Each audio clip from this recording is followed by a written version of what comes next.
Boom! Hello, everybody. How is everyone doing this evening? How you doing, Brian? Good. Um, Surprisingly, I keep looking at my picture here and realize my lighting's not set up, and I feel a little bit darker. But it's actually kind of a cool look. Yeah, it's a little bit sort of grim dark. Actually, it kind of suits the Mm. background. That's right. So yes, you just moved into a new apartment. So thank you for joining us tonight. Anyway, I mean, because you moved today. No, I moved last Friday. Oh, okay. Uh, But you're still setting up. but, yeah, but it's been a lot of setup work, a lot of unpacking. Yes, yes. You know, they say moving is one of the most stressful things you can do, because of the whole wrapping up and moving and that sort of thing. I do find it stressful, but I really enjoy doing it. I must admit, I really Well, enjoy I'm it. used to it. I've been doing it once every year or two for almost my whole life. So. Oh goodness. Okay. Well, there we go. There we go. Okay, we are. Well, we're ready to play. Are you ready to play? I'm ready. There we go. Here we go. We plunge ourselves onto the continent of Utherios, and down we go into the city of Pythios, where very briefly we catch up with our hero, who's staying. He's not staying there. He is staying at the Farmer Inn, which is in this area here somewhere, and he has undertaken a quest that he will, or wants to, try and fulfill. So that's where we pick it up. The Tabaxi, known as Raj, you have your companions have returned after spending the day trying to raise funds. Zil looks at you and hands over 16 silver pieces. It's all I could arrange, I'm afraid. Not many people were wanting documentation, and it takes time. I hope it helps in some way. Yes, I think it might cover your living expenses. Ah, well, there is that. But every bit helps. Yes, thank you for your efforts. Alexei steps forward. He is covered in grime and dried sweat and just looks absolutely shattered. He holds out a very grubby hand, and all he's got is a handful of copper, and it looks like 5 silver pieces. So it's 5 silver and 6 copper pieces. That's all I got paid for working in the docks today, sir. That's all right. I appreciate your efforts. Good work. Makes you stronger. That is true. That is true. Yes. He doesn't say very much more, aside from climbing into his bunk and falling asleep. Zil looks at him, looks at you. I don't think we're going to raise enough money this way. If I do the maths, we'll be ready to book passage for a ship in about a year at this rate. Now, I forgot to bring my notes. Gentlemen, do not worry. I have earned quite a bit, and I have a big job for us, which will require us to first travel to another city in the morning, and then travel further on. Ah. Well, that is most excellent, then. In that case, I think I'm going to turn in. All right. Very good. You are left to your own thoughts. Okay. Actually, I'm going to check out the common room of the inn. Absolutely. Not a problem at all. Check out some of my bardic abilities. Right. There. Oh. What's wrong? Oh. Probably not until a higher level. Okay. Okay. I was gonna sing for my supper, but Well, you certainly can give a performance. COVID the dwarf looks over at you. You Yeah, want to let's do it sing? anyway. I won't stop you. Let's do it anyway. Oh, yeah. Give us a performance check. All right. That is an 18. Ah. The crowd are genuinely impressed.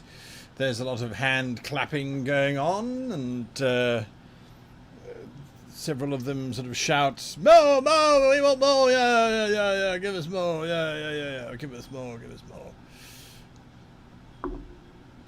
There are a few coins that are put into an open beer glass that has been placed next to your feet as you perform. One of the serving staff, you think his name is Samu, put it at the edge of the sort of stage for you.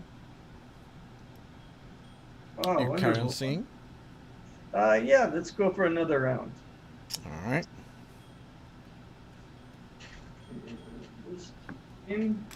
What performance are you doing, by the way? I'm trying to remember what instrument I had marked down.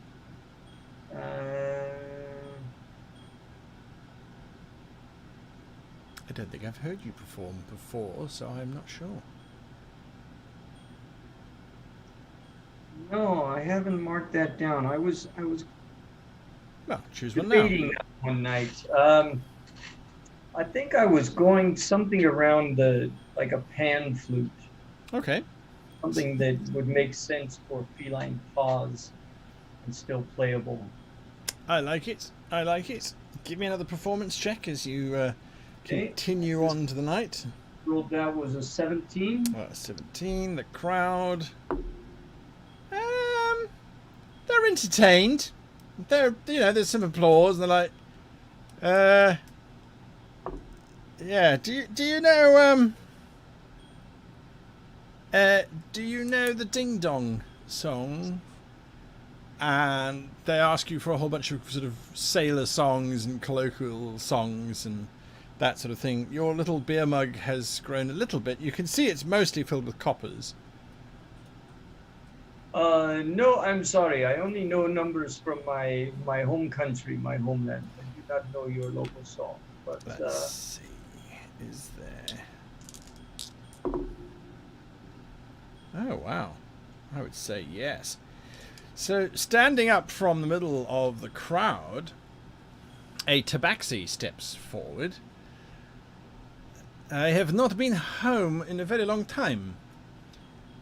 I would be most pleased if you were to perhaps sing By the Warm Hearth, if you are familiar with it.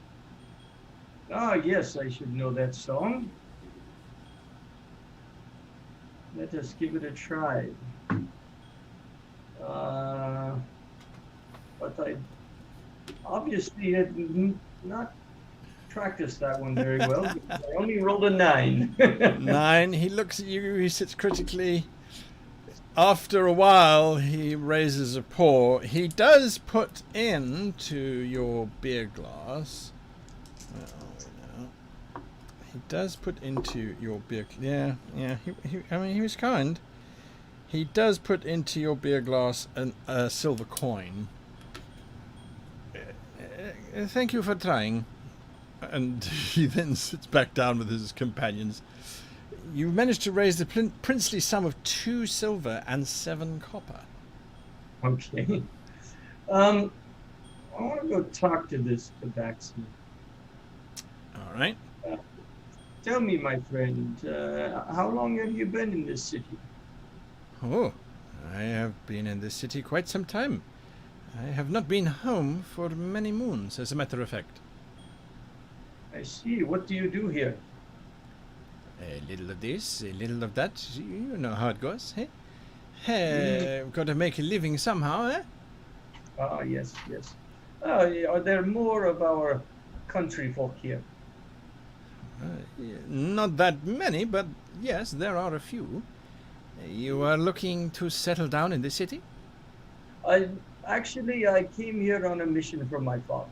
He is a well-respected uh, gem merchant back in Vashti, and I he thought.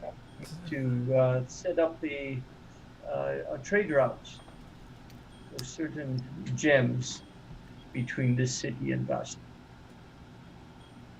Ah, my goodness, it is very interesting that you came to me. I have a cousin. You know, he is a trader of sorts. He might be very interested in what you have to say. Okay. Is he far away from here? He's not far, just in the dock areas. We could go there now if you like. Um, yes, why not? Okay. Let us- He downs his drink, some sort of yellowish looking beverage, and leads the way. I'm gonna try an insight check. Okay. Not one of my strengths, just to see how genuine he seems. And no, that's only a 8. On an 8, he seems genuine. He certainly seems genuine. So, yeah, he takes you along some alleyways, deeper and deeper into the docks. That smell of fish, again, is very, very strong as you get closer to the bay. And down some more alleyways. You're passing now drunk sailors passed out, pickpockets just literally going from one passed out corpse to the next, trying to steal a few copper here or there. The alleyways get narrower and narrower until eventually he stops at a door, and he opens up the door, steps inside, says something in Tabaxi, which is basically, hey, I've got someone here. We might be able to work with that. I show him in. Yeah, okay. He turns back to you. Yeah, come in. All right. Inside, the aroma of fish disappears completely, and it is replaced with that wonderful aroma that takes you straight back to your home, back to Vashti, this incredible spice-infused air. And you can see several large bowls, if you like, that have little candles inset inside of them, and they're busy burning the spice and causing the smoke to fog up the room quite heavily. You can see several tabaxi lounging around on large divans and cushions and things. Traditionally, this is exactly how a tabaxi meeting room might be. You suspect there's probably sleeping quarters off of here, as well as food being prepared somewhere. And the one tabaxi steps forward. He is attired in very fine clothing and has a series of gold earrings running across both of his ears. He even has a chain from the one ear to his central nose ring, and then from that to another ear, just generally indicating that he has extreme wealth and he's willing to show it off. And his fur is incredibly green, with these amazing dashes of yellow fur throughout. Looking at him, you would guess he's not noble, because the noble born usually have white fur, but he's definitely in the upper ranks, from the upper ranks, without a shadow of a doubt. The silk that his clothing is made out of, also just of very, very high standards. And he looks at you and he does the traditional greeting of putting his paws together and bowing before you. You are welcome in our house.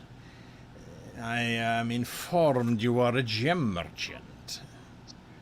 Yes, that is correct. Maybe you have heard of my father, Mohinderpal, back in Vashti. He looks away for a moment, then he comes back with a great big smile. You are the son of Mohinderpal? Yes, I am. This is a very small world indeed. I am Daisha, and I am greatly honored that you are here with us. You are looking to buy some gems. Well, I have already secured an Alexandrite that my father asked me to provide, but I am looking for a regular trade route between this city and Vashti for this Alexandrite. A regular trade route, huh? Mm. You already have the ships?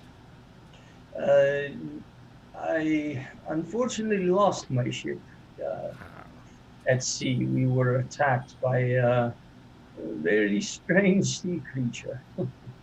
That is one of the hazards of traveling on the seas, huh? So, you are wanting someone to handle the gemstones on this side, getting them loaded onto ships and transporting them all the way to Vashti? I believe that is the context that my father would like me to establish, yes. He looks you up and down. You will forgive me for saying this, but your clothing looks quite worn. You have traveled far?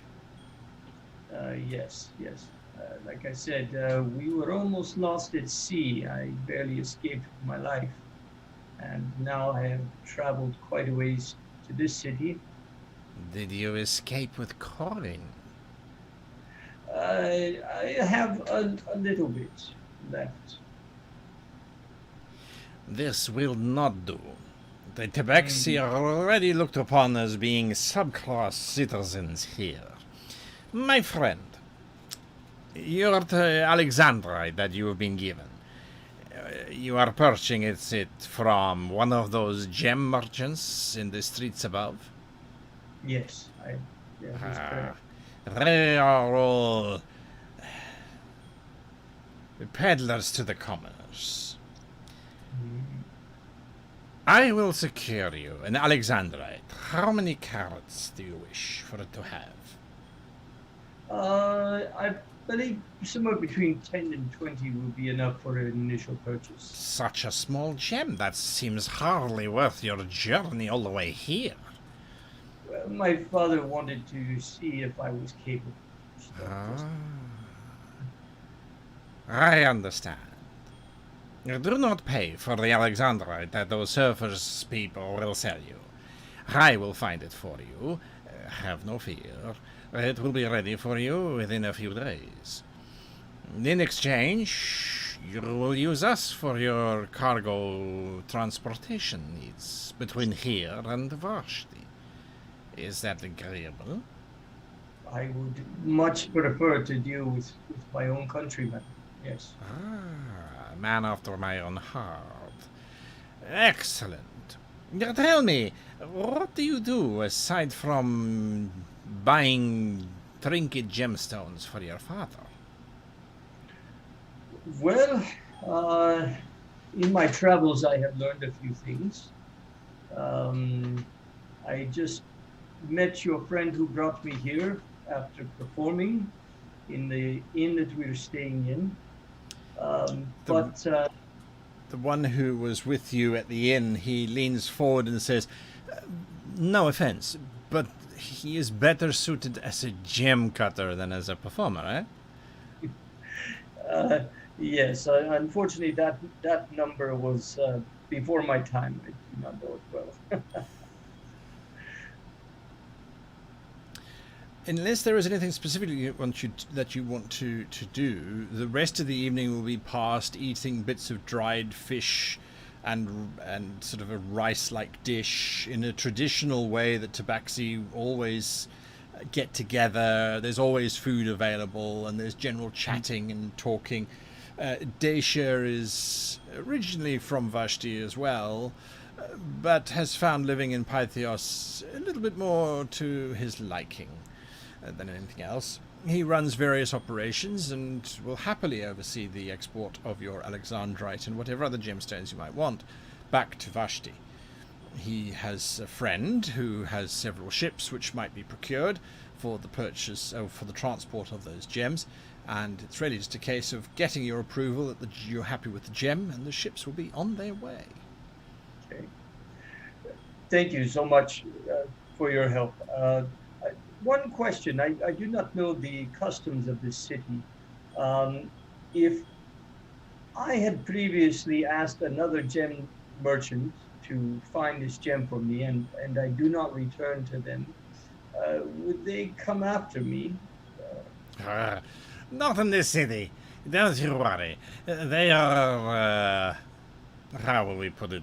They would dismiss you as being Tabaxi, and that would be that. Oh, okay, very good, very good. Besides, you would have asked for a 10-carat Alexandrite. It is barely what, 100 gold, maybe 200 outset if it's pure quality. No, that will not be of any concern to the gem cutters. They will cut it up and sell it as rubies.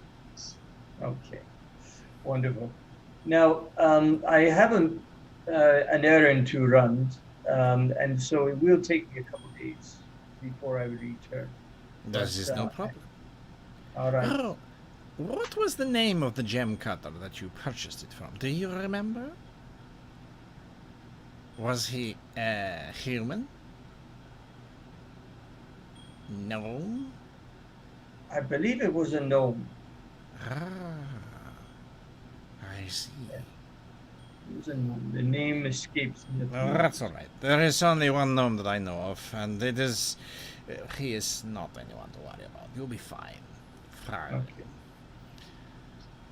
They won't keep you, but also they won't let you go if you want to stay. They quite enjoy chatting about the old country and inhaling the spice as it slowly is baked in with the smoke of the flames. So you could stay there all night, as a matter of fact. They would be quite happy. No, I do appreciate your time, and I will look forward to seeing you again in a few days. I do need to return to my companions and get a little bit of rest before we begin our travels. Kesri will wait for you at the Farmer's Inn. You Yes. really deserve to stay in something better than that. Ah, you travel with non-Baxi, eh? Yes. That makes more sense now. Yes. Okay. Kesri will take you back to Farmer's Inn, and he will wait for you when you return. Huh? All right. Thank you so much. The one who you had met at the tavern, now known as Kesri, he will happily escort you back to the tavern. It's late at night, there's very few people around on the streets.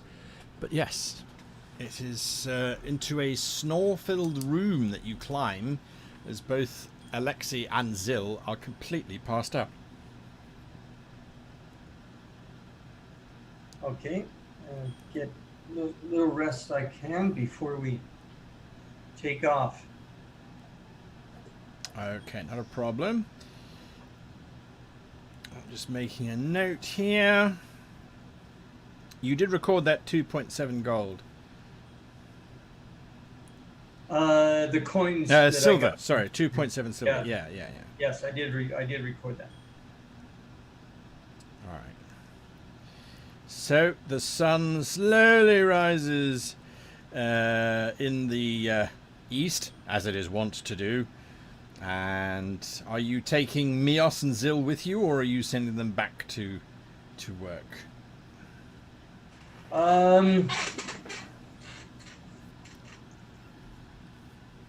Zil, I think it would be better if you stay here in the city and wait for me to complete this mission. Alexei and I shall travel together.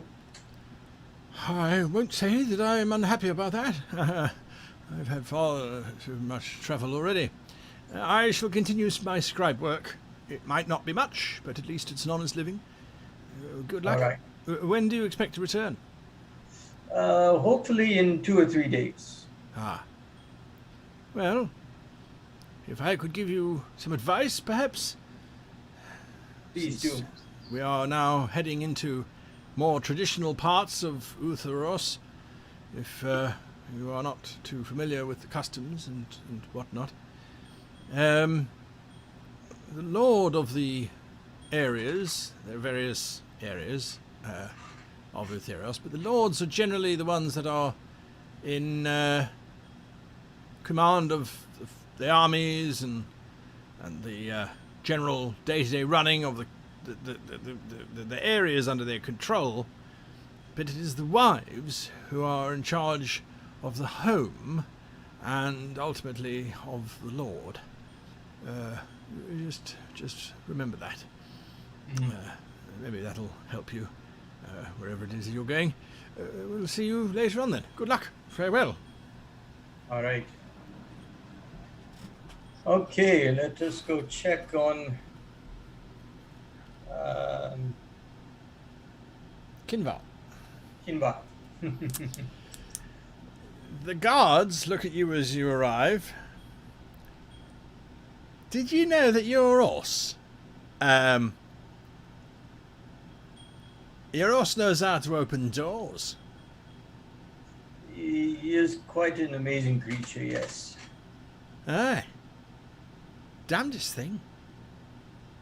Woke up this morning, there he is, and they're all the young, female horses just around him, just lying in the same stable. It was very odd. They were all in their own stables before. Suddenly he arrives, and the next minute, there they all are.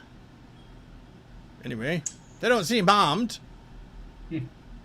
He certainly seems to be in a good mood. So, be ashamed to let him go, actually. The horses have never been that quiet before. Even the old nags have been very sort of placid today. You might want to prepare for some new calves in a few months. What? Baby horses?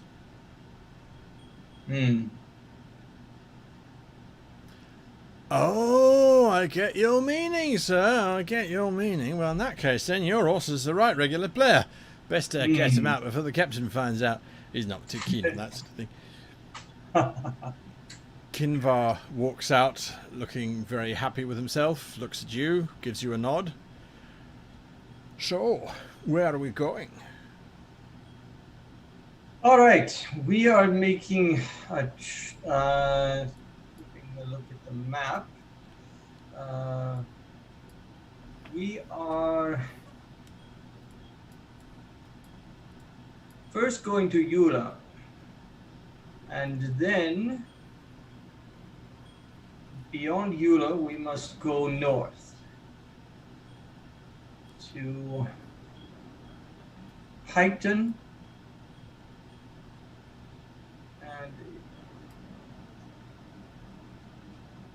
Where Sidon. To Sidon. Okay, Yeah. you need to go to Sidon. Okay. Yeah. Well, are we waiting for the others? Alexi's standing on the street corner. Nope, just the three of us. Right, Zil you are. will wait here in the city. You mount up, and it's easy enough as you ride out of the gates. There is no hassle with the guards whatsoever. They don't even notice you now. You were a hero for a day, and now it's all forgotten, apparently.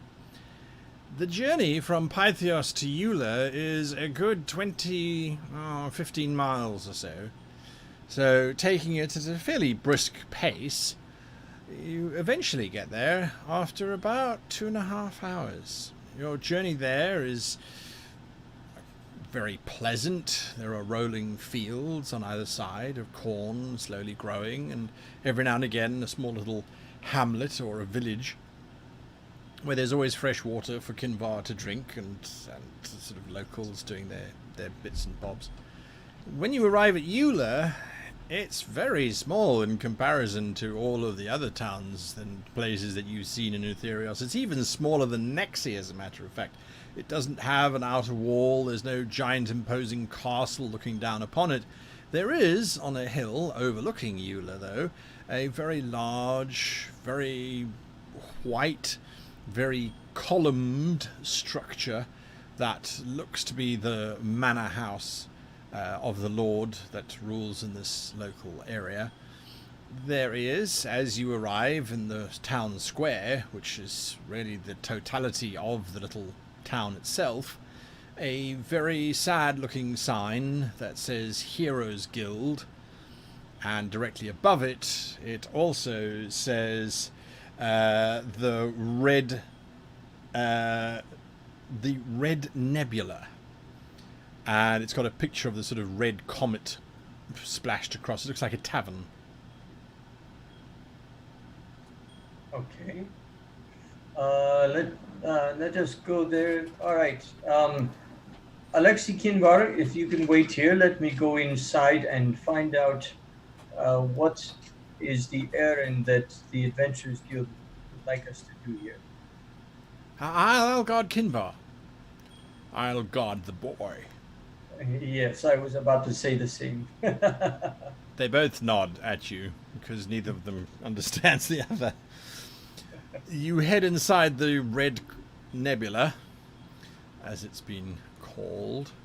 It is a very sad little tavern. It doesn't have chairs, it's only got stools and benches. There is a rather sickly looking individual right at the back, pushing muck around on the table. And the only other presence is a very tired looking man. Great shock of white hair, big white grizzled beard. He is wearing quite ornate armor, which is unusual given where he's being found. And around him are stacks of paper and things, and you can see a few of those bone chips, like the one that you have. Hello, good sir. I have come from Pythios. I was told at the Adventurers Guild there that you are having some problems here that you would need an adventurer to look into. He looks you up and down. I should give you fair warning, Baxi. This particular mystery is one that has political ramifications which could cause civil war. I see. Tell me more. That's the problem. I can't. The information that we've been given is exactly what is on that piece of paper that you have in your hands. You are to head to the mansion house, and by way of the servants' entrance at the back, you are to ask for Mrs. Tully. She will give you further instructions. And what I can say, however, is that that mansion belongs to Lord Ulegard himself, and whilst he may not be here, his wife certainly is, and she is no one to be trifled with. Should this issue be the issue that I am thinking of it is, then I have guild authorization to annul the contract, if you would so choose it. Discretion is advised. All right. I shall proceed with utmost caution. You head out? Yes, head over to the mansion. All right, yep. You ride up to the mansion, into the servants' back area, which is not nearly as nice as the front of the mansion, of course.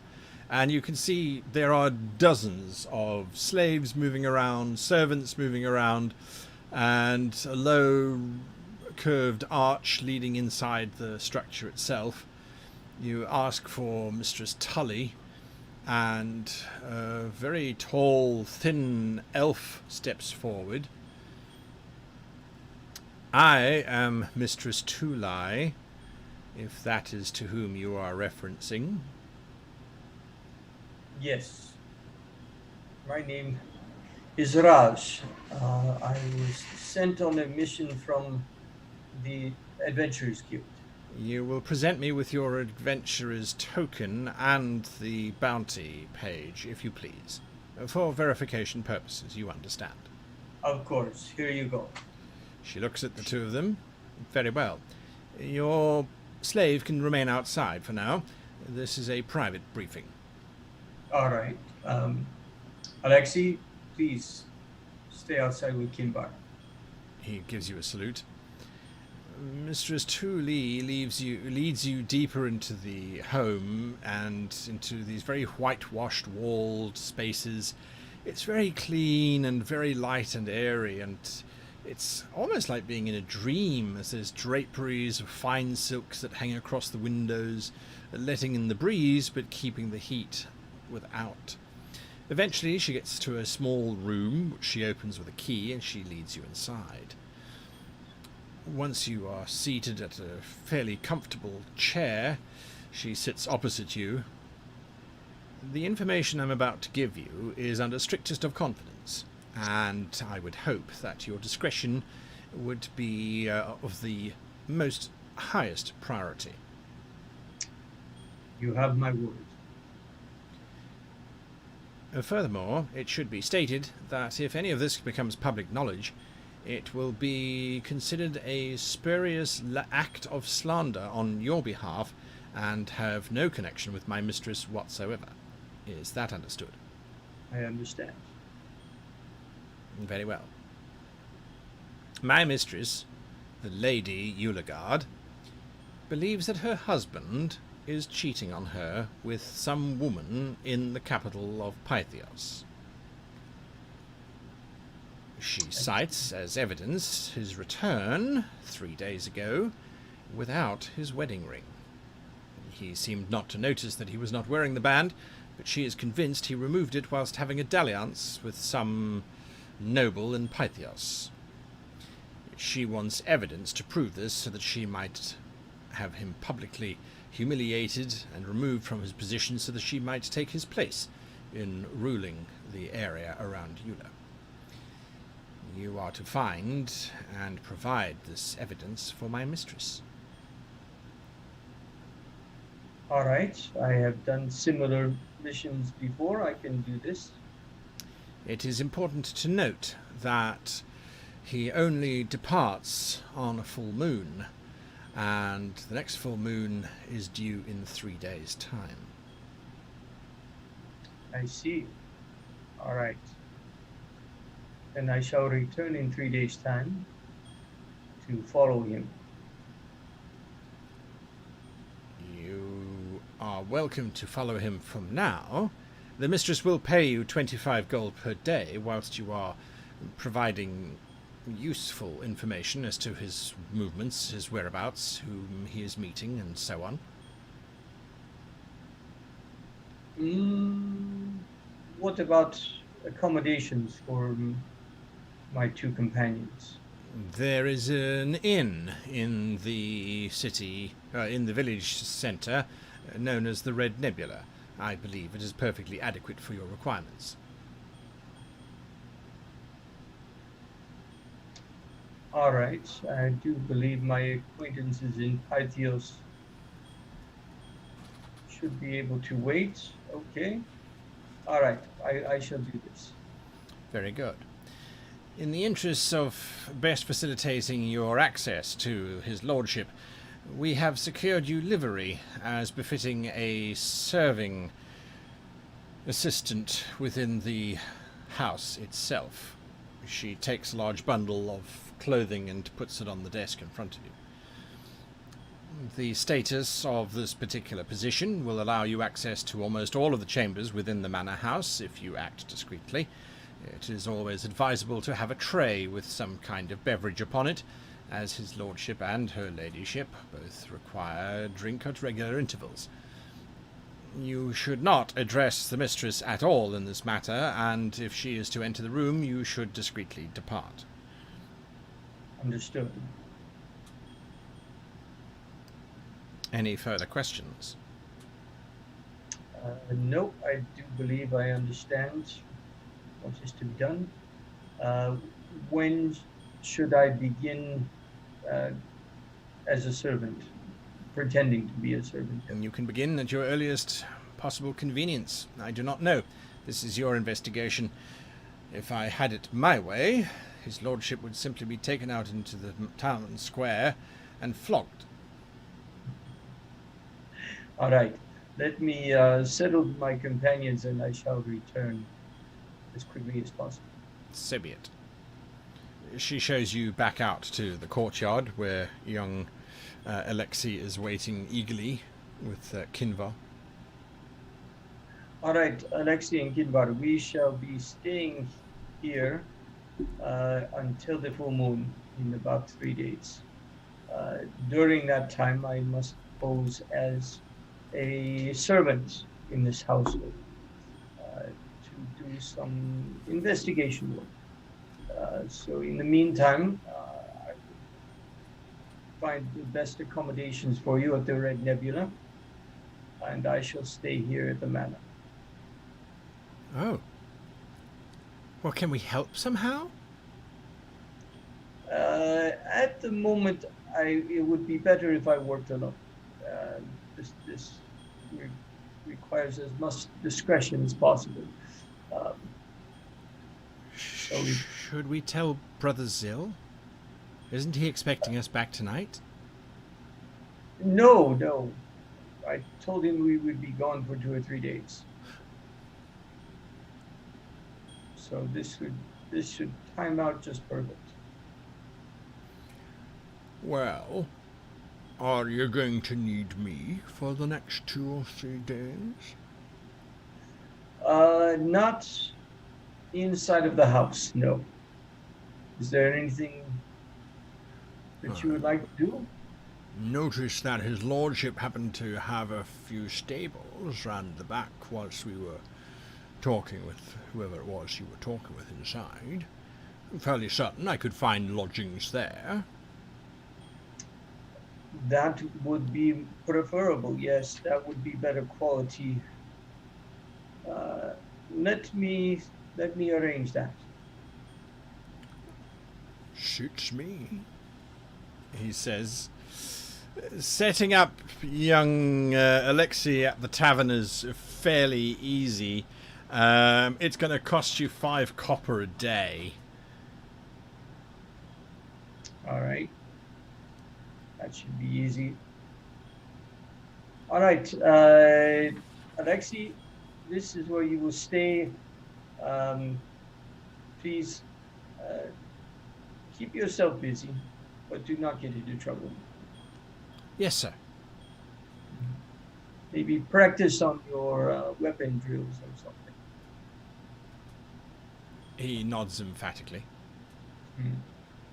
Okay. Now going back to the manor. Yes. Look for Mrs. Tully. Tully, yes. Tully. Mrs. Tully. One of my companions is a very fine steed. Can I put him up in the stables here in the manor?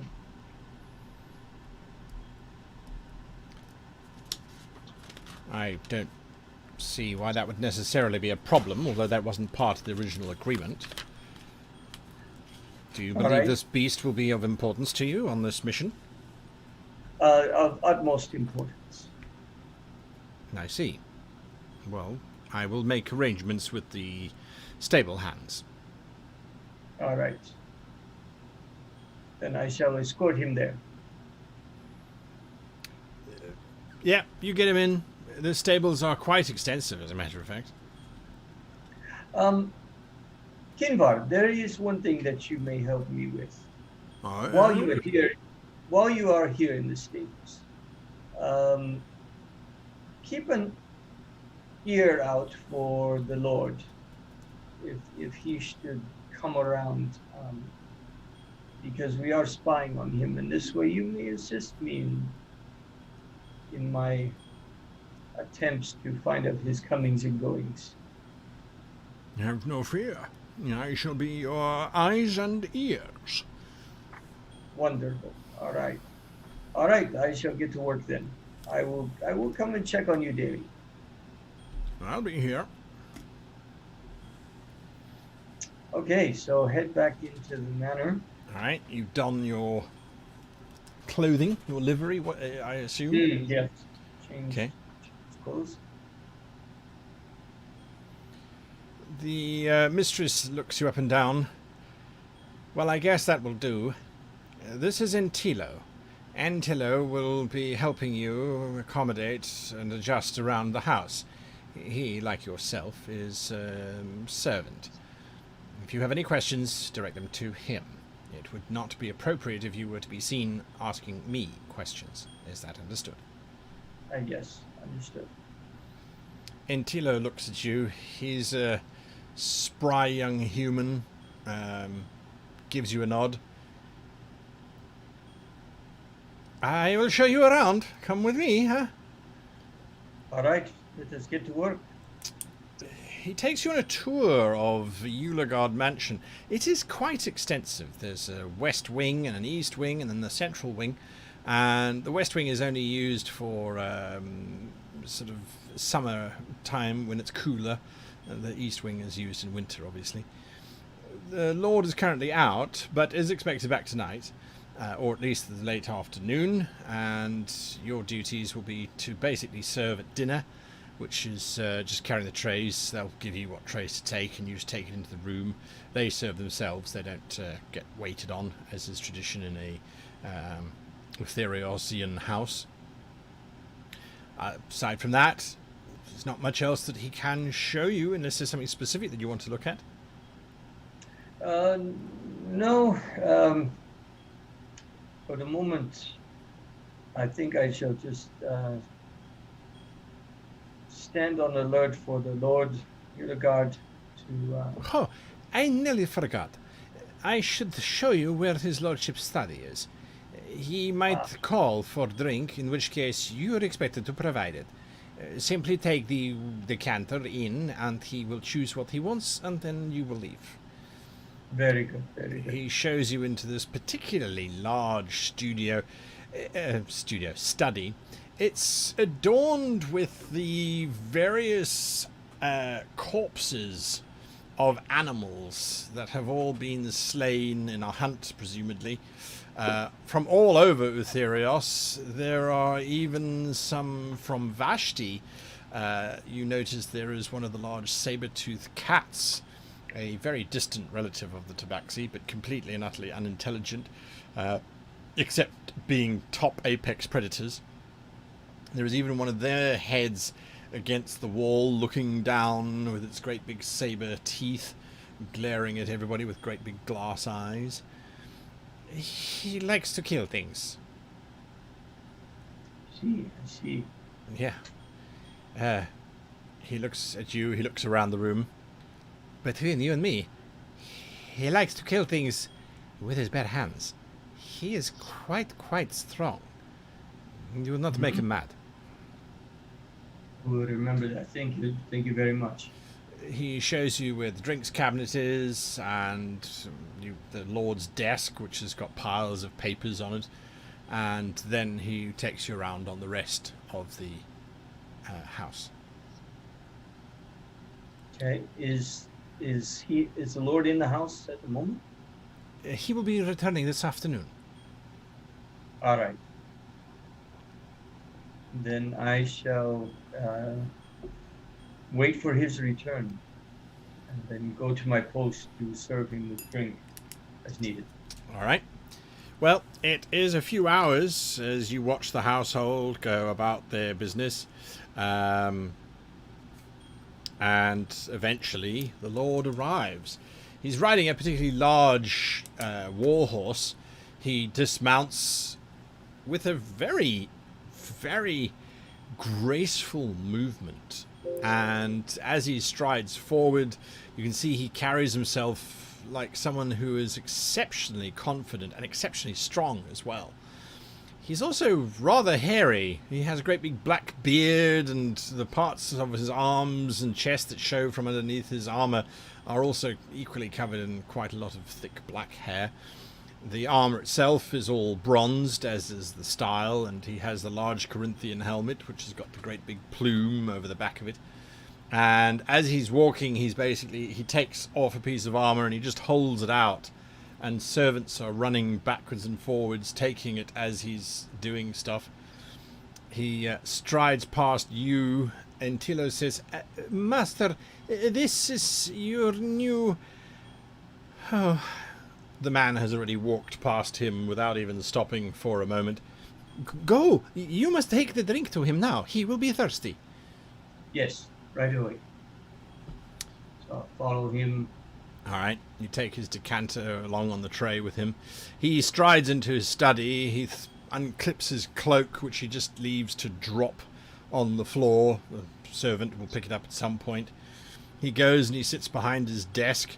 You can see these great big black locks flowing off of the sides of his head.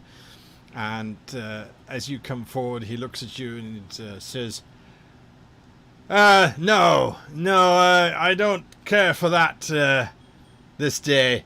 No. Bring me something from the kitchen, something lamb. I want lamb. Bring me lamb and the heaviest wine that you've got in the cellar. As you wish, my lord.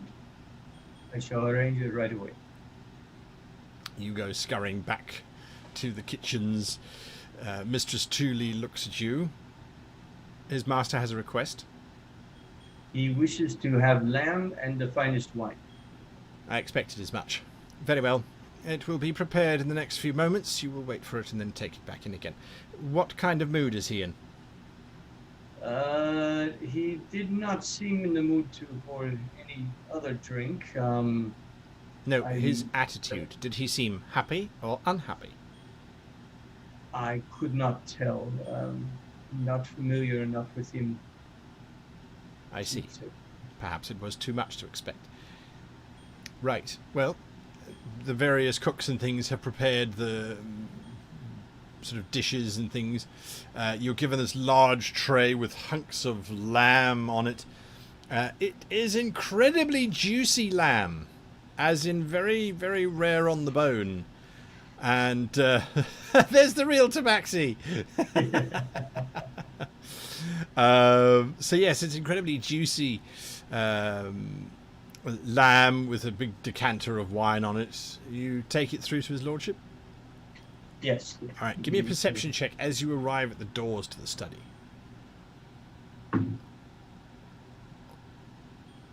Oh, wonderful time for a one. So a total of a 2. Okay, on the natural 1, you get to the doors and you just walk straight in. And as you do, you are hit by this wall of screaming and shouting. And the Lord is standing there, bright red, bellowing from his desk, his knuckles, his fists clenched to knuckles on the desk. Standing in front of him is this woman who's equally large, equally hairy, except that all of her hair is concentrated on her head, and she has this massive long black ponytail which reaches down, it looks almost to her ankles, but there's so much of it. It's this massive volume of black hair, and she's pointing and screaming and shouting. He's shouting back at her. Generally, it's along the lines of she has now accused him openly of betraying her trust, and he is seeing some kind of monstrosity in Pythios, which is why he goes there every sort of 20 days or so, and she's had enough of it, and if she catches him doing it, she will have him publicly shamed and drummed out of Uthia, which is the area that Eula controls, and sent packing for the lowly scum that he is into the arms of whatever creature will have him. And of course he's bellowing back that he has done no such thing. He's completely loyal, and is at no point does he have anything to be ashamed about, except for the fact that his wife doesn't believe in him, and it's wah, wah, wah, wah, wah. It sort of escalates. They both stop the moment you step in through the door.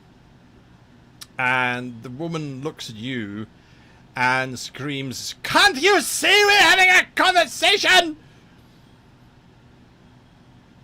I leave the tray, bow, and leave. The doors get slammed behind you and the argument continues to go on. Intilio looks at you. He's sort of shaking quietly. His hand is over his mouth. He's quivering. I tried to stop you, but you didn't even hear me. You just went straight in there. You are so lucky. If it had been the Lord on the other side of the desk, he would have thrown a spear at you. I am sure of this. You are very lucky. Lucky cat. Yes, you are. Oh, my goodness. Well, they are going to be at that for at least a long time. So we can... You smoke? What do you have? I have not tried your. Oh, my friend, let's go. He leads you to a very small door inset into the wall, pops it open, and you're immediately standing in a small courtyard. If we leave the door open, we will hear our Lord banging on about what he wants not to eat or drink. We go and serve him. In the meantime, we relax.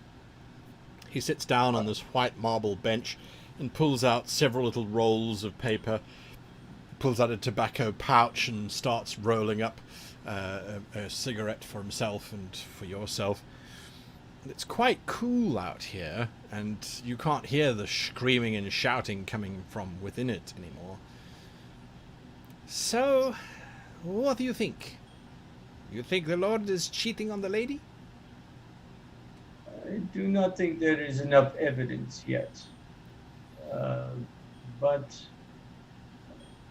we shall see what happens at the full moon. It is said that many strange things happen at a full moon. Yeah. Around here, it is a dark time indeed, even though the moon is full. It's not so good if you're a farmer. I see. What does normally happen in this part of the world around the full moon? No. You have the stories. Everyone knows the story of the Yule moon. When the moon is full, all of the farmers in the local region, all of their livestock have to be brought indoors. If not, by the morning, at least 5 or 6 will be found dead, eaten by the wolves.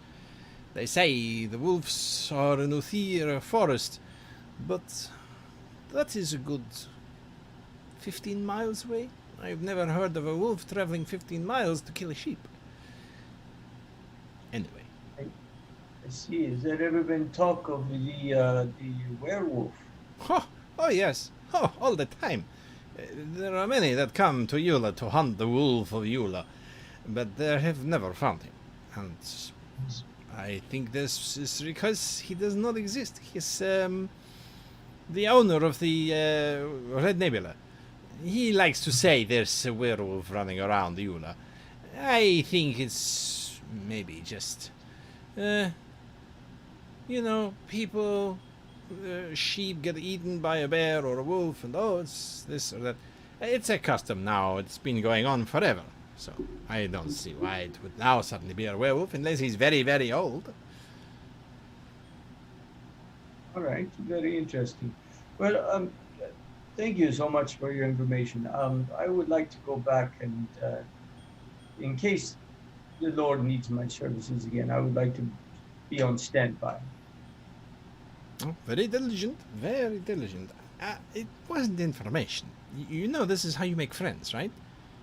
Of course. And I appreciate for your time and your friendship.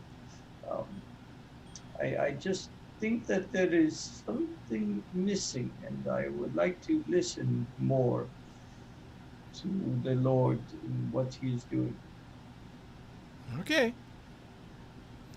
You are back in the corridor outside. The screaming and shouting has simmered down a little bit. Every now and again it flares up, but otherwise not too often. And I get the gist of what they're talking about. Yeah, give me a perception check as you try and listen in.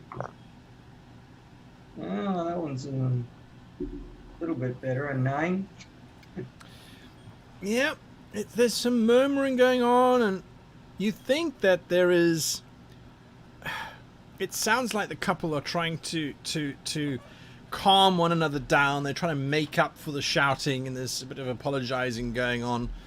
And eventually the door opens, and the mistress strides out. She doesn't even look at you. She looks out the main door, And from here you can see the moon almost full, but not just yet full. And then she strides off again. There is a shout from within. Wine! I want wine! Yes, my lord, as I push in. Another bottle. Wine. Yep, he's definitely been arguing. He doesn't look particularly happy about the whole thing. He takes a glass of wine, starts drinking it down. Give me a d20 roll, if you please. Just a random d20. 19. Ha! Okay, it's exactly the same number I got. So, 19s. He turns and he looks at you after a while. I have been in Vashti. Your people are very good people. You know how to serve. You know how to hunt, too. And you know how to live life well. I don't remember employing a tabaxi. But then again, it's Lady Ulegard's purview, I guess. I would commend her on her choice. How long have you been with us, Baxi? Thank you, my lord. I have just recently joined. Ah, I see. Now, tell me, Baxi, have you ever hunted a tooth cat? The tooth cats are the name of the saber-toothed tiger cats that are predominant in the plains around Vashti. You've never hunted one. They are terrifyingly dangerous creatures. No, my lord, I have never hunted. Ah, pity. I did, he says, sort of looking over at the head of the tooth cat. T-U-T-H.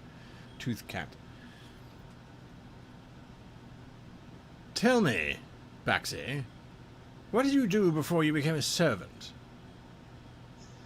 Well, I tried to explore.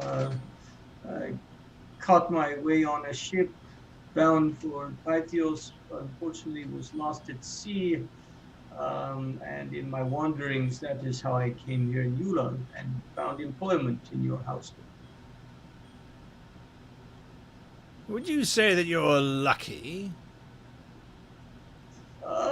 I have the normal luck of my kind, yes. I see. Well, you may return to your duties, whatever they might be. I have work to do. Yes, my lord. I shall be here if you need me. He seems to work late into the night, and after a while, Entilo comes to you. It is past midnight. We are allowed to go to bed now. They must get their own things if they want them.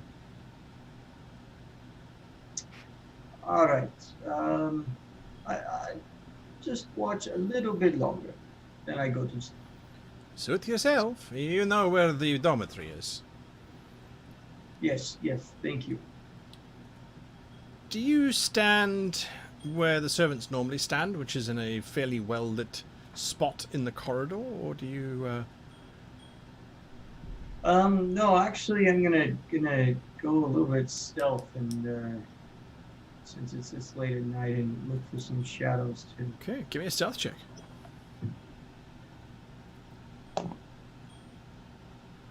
18. 18. It is about 40 minutes later when the Lord emerges from his studio, and he has a strange bag in his one hand. Seems whatever's in it is quite heavy and has quite a few different shapes within it, geometric shapes. Because there seem to be some hard corners in there. It might be books, but they're all jumbled up if they are. And he strides out of the main doors, past the two guards who are on duty, both pretending to be awake, and out into the clear moonlight. I will follow him Okay.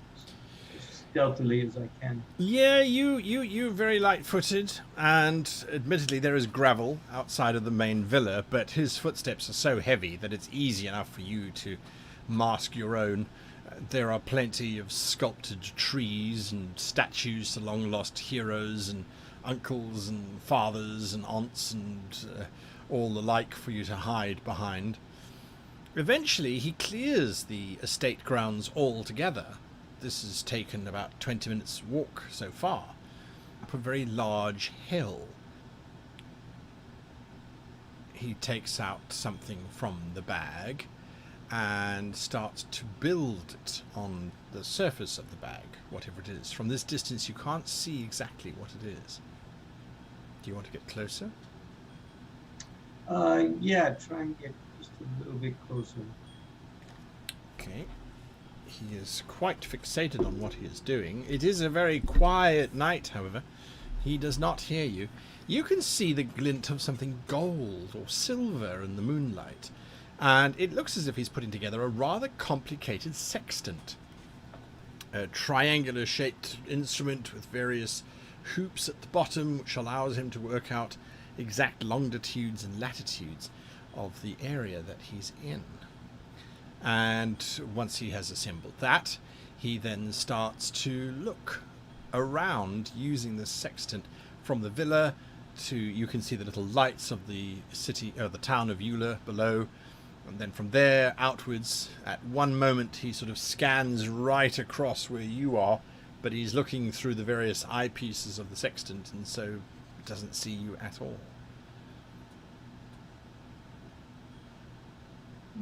Interesting. All right. Raj he doesn't know what this is for. He just makes a mental note of it. You can give me an Arcana check if you like.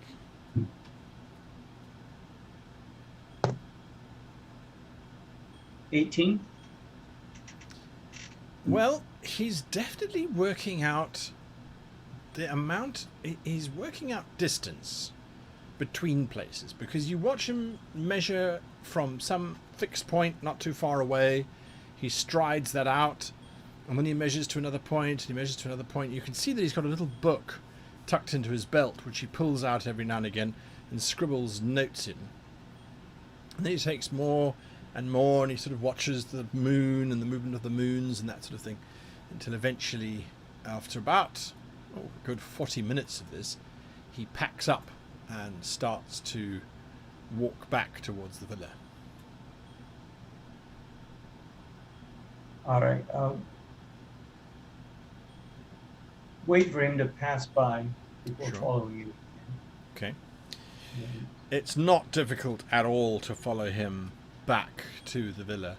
He marches past the guards, who again stand to attention, and the moment he's passed they lose their attention. But of course it's easy enough for you to slip in through any of the entrances into the villa. And are you going to follow him back to his studio or study, or head to the dormitories? I'm going to go back to the dormitories for now. All right. So get some rest. Sure thing.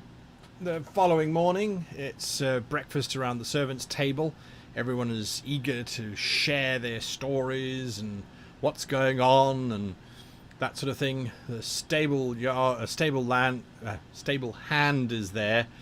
He has a rather nasty bite or scratch or something on his forehead. He doesn't talk to you at all. Several of the female staff sort of giggle and gossip amongst themselves. Miss Tali gives you a look but does not engage in conversation with you. She's talking with the cook. Entillo looks at you. You came back quite late last night, eh? I hope you found something of value. I found some things. I do not know the value yet, but I did find some things. So, the Lord, he is going into town this morning. That means we've got the day off, basically. He's only going to be back this afternoon. Some of the lads and I, we are thinking of going down to the riverside and trying to see if we might make some coin.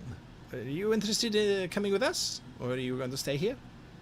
I, what would you be doing to make some coin? I'm always open to making a little extra coin. Yes, so there's a very small creek which runs not too far from here.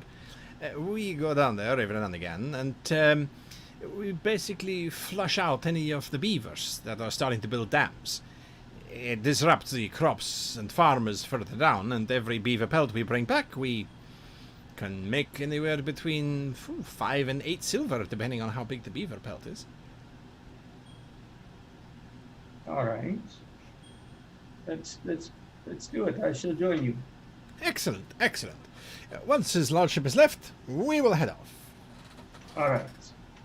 His lordship seems to be in a fine mood, and you can hear him giving instructions that he will only be back at about 4 o'clock this afternoon, and he disappears off on his large black horse, who gives you a wink as he mounts up. He is riding on Kinvar. Very good, very good. You see him climbing up onto the horse, you see him looking down, you see him patting the horse. He then says something to the stable hand. The stable hand just glares at him, and then immediately remembers his place, bows low, and then the horse and his lord ride off. The stable hand, the moment the lordship's back is turned and he's sort of headed off, turns to you, and he says, "It's not bloody funny. You should have warned me. That's all I'm saying. Never been ordered around by a horse before. And there's this bloody thing giving me orders. Well, I tell you, if I wasn't half scared to death by it, I'd kick you all in the britches." My apologies. I do not know when people understand him and when they do not, so I do not talk about it. Well, I'm certainly not going to bloody well talk about it. Scares the daylights out of me, he says as he turns and walks off. Utherios claps you on the back. He's got a backpack and looks like some fishing rods, and you hear the clink of bottles in the backpack. You ready to go take on some beavers? Yes, let us go. You cross the countryside, passing the same hill that his lordship was on the night before, and head on down into a creek. As you're doing so, Utherios points out various features of the terrain. The hill, which was used long ago. There used to be a tower there that would serve as an observation post, because from here you can see almost all the way to Acumenio in the far west, and to Pythios in the east.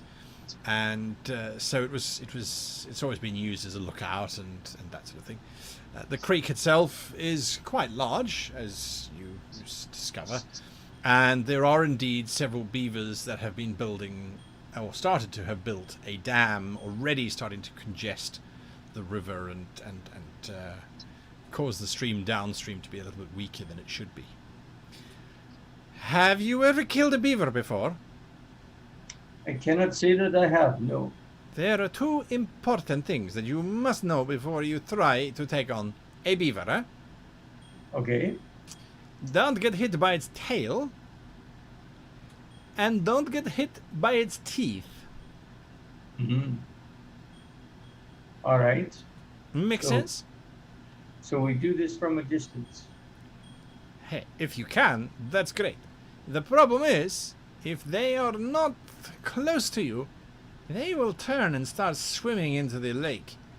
Then you either have to swim after them, don't do that, that's a very bad idea, or you have to let them escape. And that's a coin out of your pocket. All right. I think I can handle that. Okay, it's good. You want to go first? You can see several beavers are busy chewing away at tree trunks. They're about the size of a small dog, I suppose, quite heavy set in their ways. Beautiful, beautiful skin and fur, of course. I have not done this before. I would like to watch you to see how it is done. Okay, he says. he pulls out this rather rickety-looking old crossbow, which he loads a bolt into, and he cranks it back. Then he sticks a spear into the ground next to him. He takes a swig of wine from one of the bottles that you know comes from the Lord's cellar, and then points the crossbow at the beaver, and we are going to go into initiative. So if you can roll initiative for me. Oh my goodness. The beavers are going on a 1. Wait, 11. Alright, so you are definitely going first. Utherios fires his crossbow at the beaver. It's an excellent shot. It sails forward, impales it, and knocks it dead. Ha ha! You see? It's easy. You just shoot them. They're just beavers. All right. You can see 2 of them are busy running as fast as they can now for the lake.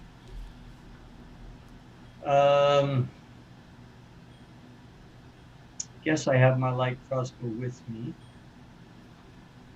So It makes sense. Shoot a bolt at another beaver. That would be a dirty 20. Oh yeah, that's definitely a hit. Do your damage. And 10 points of damage. The bolt sails directly into the creature and knocks it skidding onto its side, dead instantaneously. Oh, it's a clean kill for you two. Oh, we should have had you around 3 weeks ago, eh? The beavers all plunge into the water, except for one that stops on the riverbank and starts to bash its tail or slap its tail against the mud. And it then sort of barks at you. I don't think he likes you. He's challenging us, sir. That's very strange. Utherios starts reloading his crossbow and walking forward. He's left his spear and the bottle of wine behind as he's now moving closer to the riverside. He aims, fires, and his bolt spluds into the mud next to the beaver, who continues to slap his tail into the river mud. What are you doing? Shoot another bolt at this one. Make your attack. Another dirty 20. Do your damage. This time, only 7 points of damage. The bolt spears the creature quite easily, and its lifeless body slips back into the water. Hey, you are a very good shot. Maybe we shouldn't bring you next time. There's not enough pelts for the rest of us, eh? And you can see some of the others, the other servants that have come down with you, have all engaged. Some are using little like catties or slingshots and bows and various sort of ranged things. There is quite a commotion on the other side of the riverbank. You can see about 4 more of these beavers. Utherios looks at you. You up for a swim? Actually, I would prefer not to swim if possible. Ah, all right. That's more for us and less for you then. All right. They start You enjoy it. wading. They start wading across to the other side. They again start engaging with the creatures. Give me a survival check, if you please.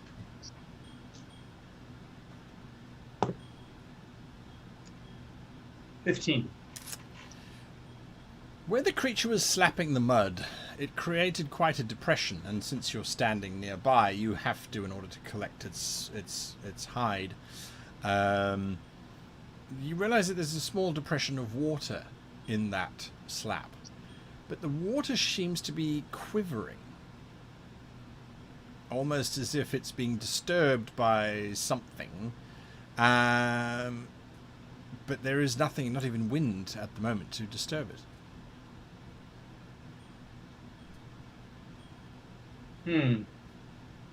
How deep is the water? Can I tell? Oh, the river water? Yeah. You look across and you notice that several of the youngsters are now swimming, holding their bows above their heads. So it's obviously too deep for them to stand on, so that makes it more than 6 foot or so in depth at its center point. So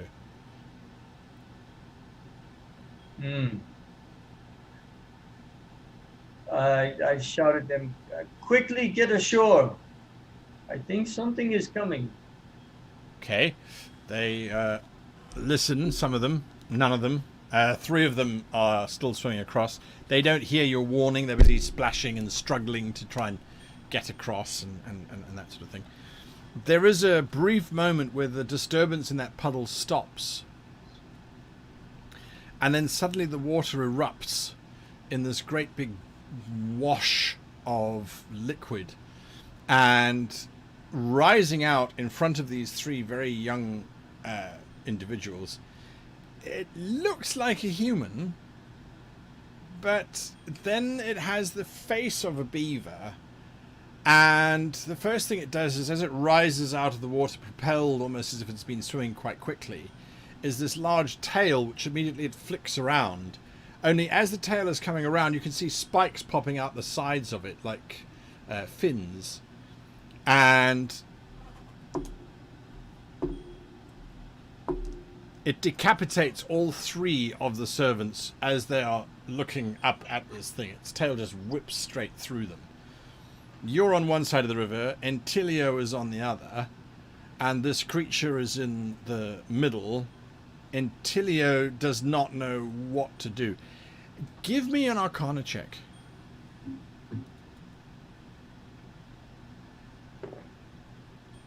$17. This is definitely not a natural creature, but you also suspect that it is not what they would call a were creature. This looks like it's been made somehow.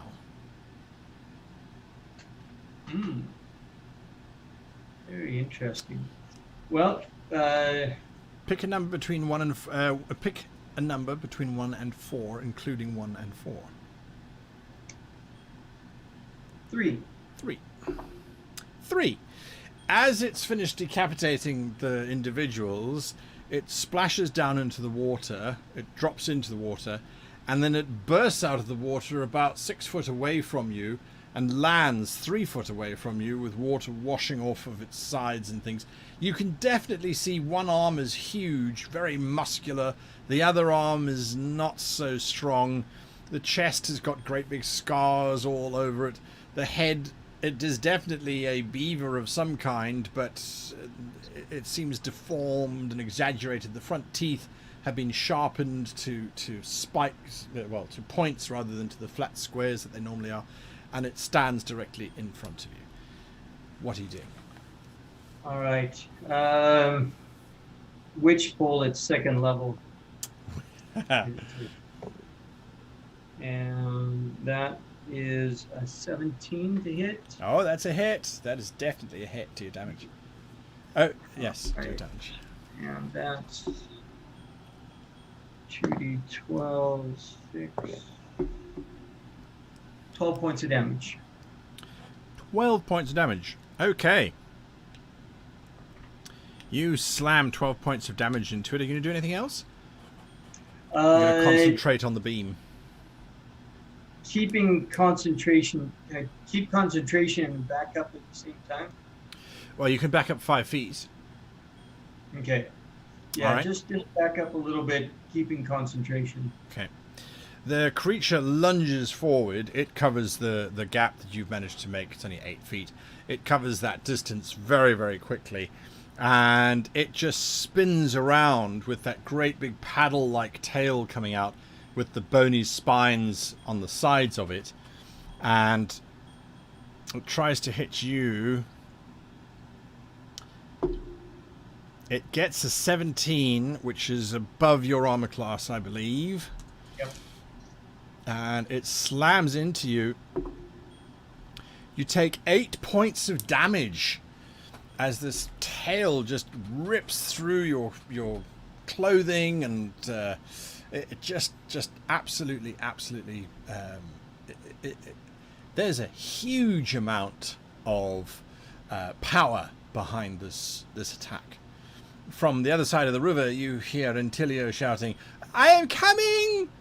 But he has to swim the entire length of the river, or the width, I should say, of the river. Back to you. All right. Keep that witch bolt going.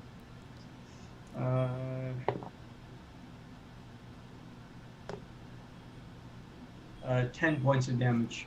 10 points damage. So he doesn't get any saves or anything like that. He just takes the damage. Okay. No, as long as I still have concentration, Yes. I can hold this for up to a minute.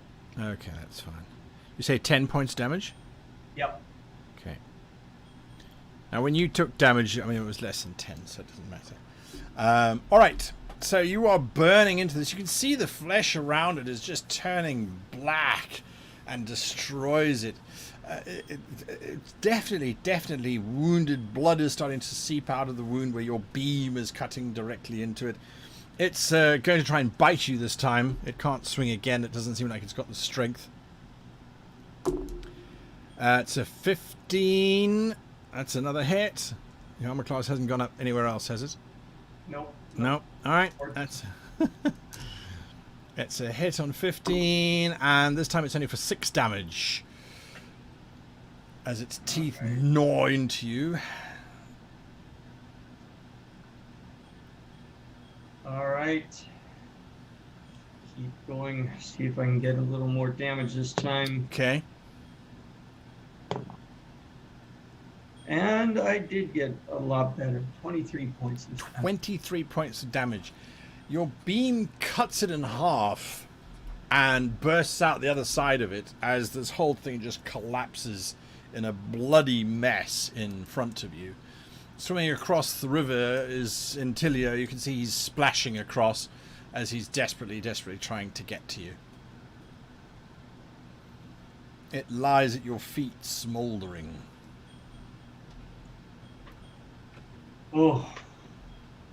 I take a moment and cast Cure Wounds on myself. Give myself 8 hit points back. 8 hit points. Nice. All right. Look around just to see if there's anything else like that might come up. You gotta scan the area. Utherios arrives in front of you. He's like, "Oh my gosh! Why did you not say you could just use magic to destroy these creatures? And what the hell is that?" he says, kicking it with his foot. "Did you see what it did to Walt, Sinber, and Bradley? They're all gone." Yes. You've never heard of this creature before. No! What is this creature? What is this? Is this a man beaver thing? Look, yes, some combination of a man and a beaver, but not like a were-beaver. It seems like a unnatural construct. Very, very strange. Something very unusual is going on here in Europe. I don't know what any of that means, but it's dead, and that's all that's important. I don't think you can sell this fur on its head. It's all... well, it's not very nice. No. Let's find a safe place for this body for now. I don't think that we can sell it, but... You want to keep it? I would like to bury it someplace safe for evidence. I may help in my investigation. Okay. It takes you the better part of the morning to finish digging the ditch that would be deep enough to bury the remains of it and keep it safe from wolves and foxes and that sort of thing.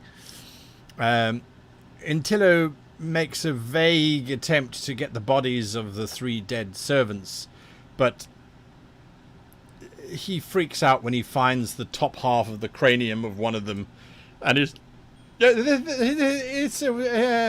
a naval burial, huh? They're buried in the sea. Well, they will be eventually when they float down that far.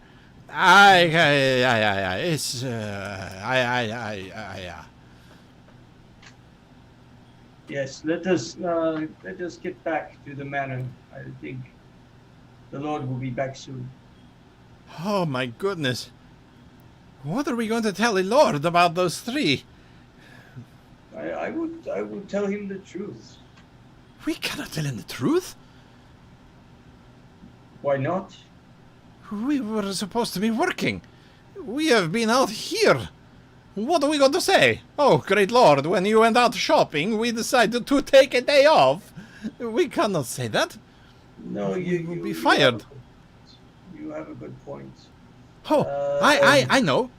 We could say that we saw this creature stealing food out of the kitchens and that we followed it all the way down here as loyal servants and dispatched the beast when we found it. But unfortunately, it killed Walt, Cinder, and Pradley. It's very sad. I think that is a good plan. Yes. Yeah. We followed it for 6 miles. Yeah. It's reasonable, I guess. Well, yes, it will show our loyalty to the household. I think. Yeah. The Lord will like that. Yes. And then we have to convince Mistress Tooley that that is what happened. And get her to lie on our behalf. Hmm. Oh. That will be a little bit more difficult, but why not? Give it a try. Or we just say we don't know what happened.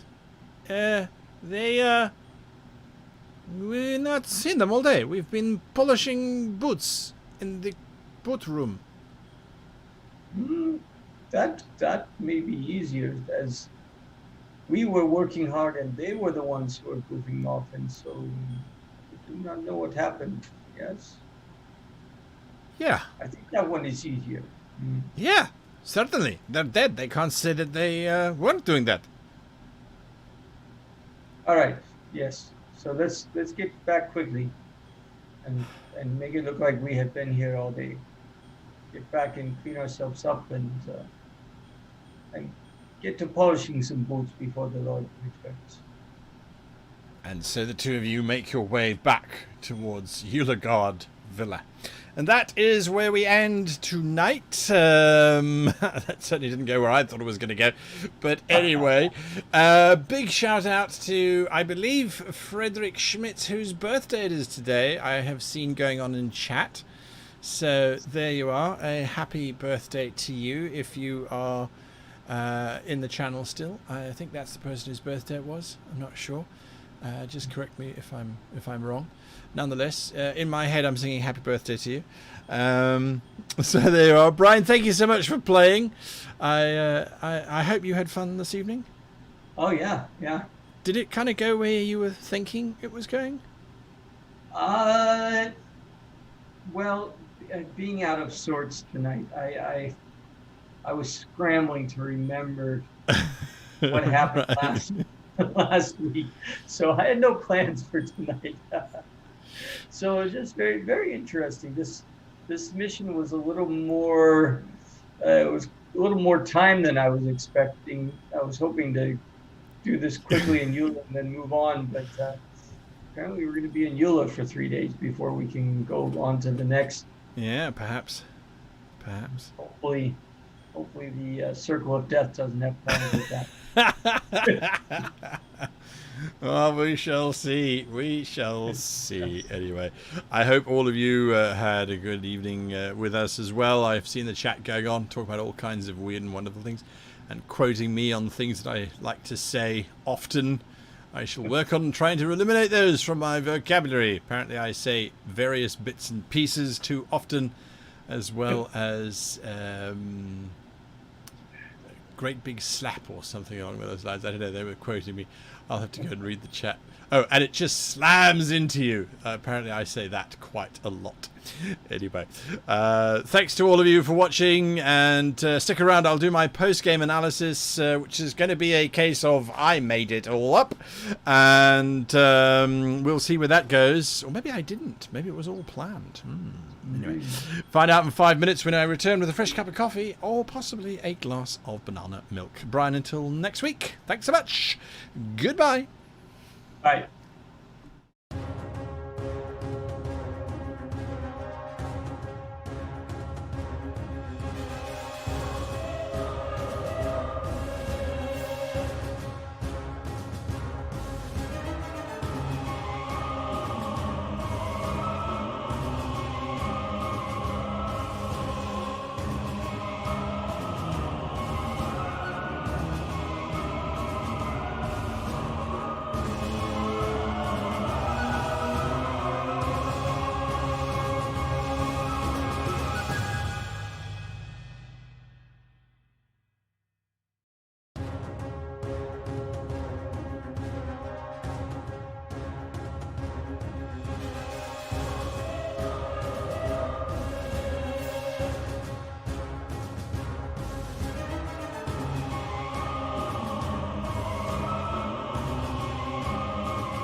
Okay, I'm back. I'm back. Because I am. And there we are. Right. Where are we? What are we talking about? Like Garrus Vicarian needs his calibrations.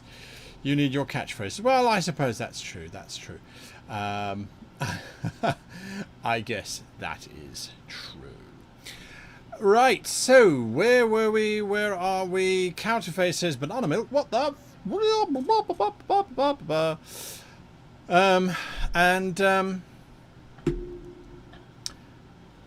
Right, so into the questions, which there is already one at the moment.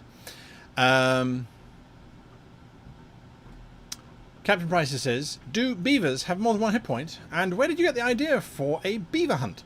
Also, I see here we're still using Avernus theme.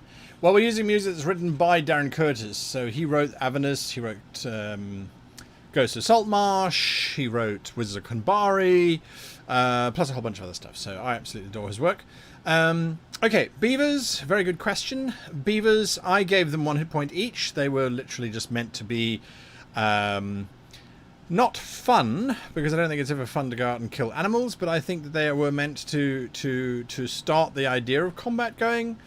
And also the whole reason why I decided to have the beaver hunt was because there had been no combat at all for quite some time. And I felt that we've got... not that we've got. I felt that poor old Brian, he's moving into a new apartment, and he's unpacking his life, and he didn't have all of his notes with him because they're in a box somewhere, and it's absolute chaos. And I thought, I'm throwing this giant mystery at him, which all of you I see are desperately trying to answer in chat, which is brilliant, by the way. It's absolutely brilliant. I keep half an eye on the chat going, oh, look, they think it's this person, they think it's that person, then they think it's this, and they think it's that. So that's really, really, really cool. What you are, in effect, doing is providing me with the additional players' input that I'm not necessarily getting from Brian. He doesn't have the ability to turn to another player and say, oh, I wonder if it's a werewolf, or I wonder if it's a this, or if it's a that. So seeing that's pretty cool, which is really useful. So, yeah, the beaver hunt was literally an idea of let's get some combat going. How could I do that? I didn't want to have him attacked by thugs or something like that. I needed a plausible option for him to go and see a bit of the lay of the land as well. And so when the Lord left, the routine is the Lord leaves every day, which is absolutely fine. I don't want him to be part of the picture because I thought this mystery could go on a little bit longer. Brian certainly seems to be more invested in it than he perhaps ought to be. There is the giant mission that's going on, but that's fine. It moves at the speed of plot. So the beaver hunt, when the giant beaver attacked, or just before it attacked, I went, well, what could it be? Could it be a giant zombiever? There was a horrid, awful, awful, awful movie, which is so bad you should watch it, called Zombiever. And it is literally about zombie beavers. Yeah, it's a wonderfully bad movie. It's like a C-grade movie, but it's so bad it's good, which I quite like. And I thought, well, it could be a zombiever, but that's not what I'm actually driving at here. Now, I'm not going to tell you more than that, because I can see there's a lot of fun debate and argument and betting going on as to what this thing actually is. So I'm going to leave that for next week, so that you guys have got something to think on and mull over. Yeah, let's just say that the conversation's been going in all kinds of interesting directions. So what would you call a werebeaver, or a be aware? A be aware? I think that's quite fun. Anyway, so there we are. Is Tabaxi culture based on Indian culture or something else? It is based heavily on Indian culture. There's a twist to it, of course, because a lot of Indian culture is vegetarian. The Tabaxi are certainly not vegetarian by any stretch of the imagination. But yes, that whole conversation with the dockhand, with what's his name? Give me a second here. With Deja. Deja was actually the name of my boss back in South Africa when I used to work in television. It's not exactly Deja, it was Diasha, but her family contracted it to Daish or Deisha. And Kesri is actually her husband. Wonderful, wonderful family, wonderful, wonderful bunch of folks. Lovely boss. Anyway, Deisha is a solution that I came up with to solve Roger's dedication to returning the Alexandrite gemstone to his father, as well as the desperation to earn money. I don't want them to stay in Pythios trying to make money so they can get the gemstone and then sail back to Vashti, because I can see that being something that might very well be on the cards. So I thought, when I randomly rolled that there was a Tabaxi in the audience, I thought, this is an opportunity. Let him meet someone who is from Vashti and who can set up a trading thing. Now, obviously, Daisha is running a smuggling ring. I think that's straightforward. It's almost too predictable. So I've changed that up in my head a little bit, and it's changed. So he's not a smuggler taking things into Vashti. He's actually taking things out of Vashti. And what he's doing is he's taking the lower class caste out of Vashti, the slaves. He's trying to free slaves and bring them to Pythios and release them out, so that there is a good, noble intention behind it. So he's not just completely evil. Anyway, he will get the Alexandrite, which he's obviously going to go and steal this evening from the gnome, the gemstone gnome, and then he will be able to take it to Vashti and to Raj's father. So that hopefully will free up Raj so that he doesn't have to worry about that and finish it off before we can then move on. And, then he's free to do that. The whole idea behind Eula, I know originally I said I was going to have it that it was the wife blaming the husband. But as I was looking at it, I was going, all that does is it gets Raj to then have to come back to Pythios and then to come back to Eula, and it just got messy. So I was like, no, that's a silly idea. But let's let him think that that could be the actual basis of it. Now, when I dropped the clue that it was only during the full moon, there was a moment where Brian was thinking, but hang on a moment, it wasn't a full moon 3 days ago, because there's a full moon now. So hopefully he knows full moons come around once a month. But who knows? Let's see. Yeah, Entilio is just a name. I've now printed out, these are the sheets that I generate for the Patreons every month. So there's the generic temple, the generic store drops this month, by the way. But I used the generic tavern to come up with the red nebula. It was a dumb name. But I rolled and it was like, it's a color and it's a celestial event. So a red and nebula was what my brain came up with. Hey, the tables can help, but they can't help stupid, right? So we got the red nebula, and then that's where I was pulling out all the names of the individuals and stuff from. I don't think that was necessarily too terrible. It's given us some stuff to work with. It gave me some random NPC names to kill off with the giant beaver tail attack. Captain Prices asks, is common the native language of Utherios? Yes, that's right. And yes, it is based on a very loose interpretation of Greek, which I use for a lot of native Utheriosians, which could be a clue. I'm not saying anything else. Captain Priceless, I know that Utherios has slavery, and if I remember correctly, there are laws on how to act with your slaves. Yes, that's right. I did a short summary of the different types of slaves in one episode. That's correct, but it seems like Utherios also has a fair bit of speciesism. Racism is discrimination within the species, but I think there are a few more names for speciesism. So yes, there is definitely the Tabaxi just get called Baxi. They get dismissed as Baxi. And I think that I have done many videos where I talk about the absolute horror that is racism and how we should try and get rid of it in our games. And a lot of people spoke out against that, saying, no, we have to keep it so that we can see it and learn from it and that sort of thing. Yes and no. And I think that, you know, the argument is valid.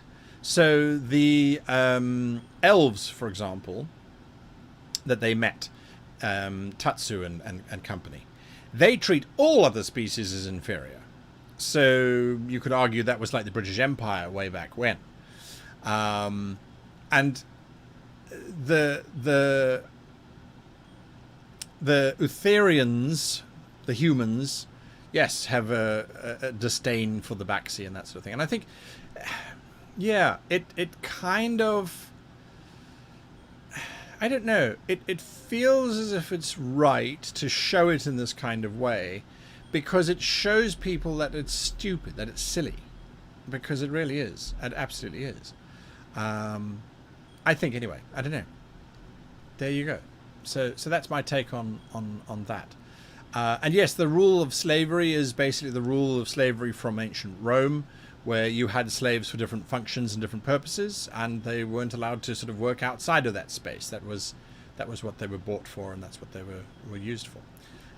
So Baxi, when a Baxi hires a coach, it becomes a Baxi taxi. Yes, absolutely. It becomes a Baxi taxi.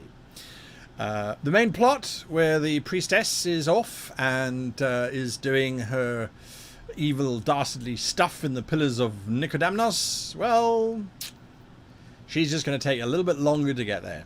I'm not going to punish Brian for wanting to explore the Euler mystery. It will wrap up next week. It definitely will. We're playing for an hour and a half now, so that works really well. I see Laura Bones there quoting Blazing Saddles. I love Blazing Saddles. It's one of those films though where I watched, I'm like, I've watched this before, but I don't remember. And then you still laugh at all the stuff. I really enjoyed Blazing Saddles. That's it from me in terms of my notes. I've made as many notes as I can. Oh yes, I had to make one more note about the plot.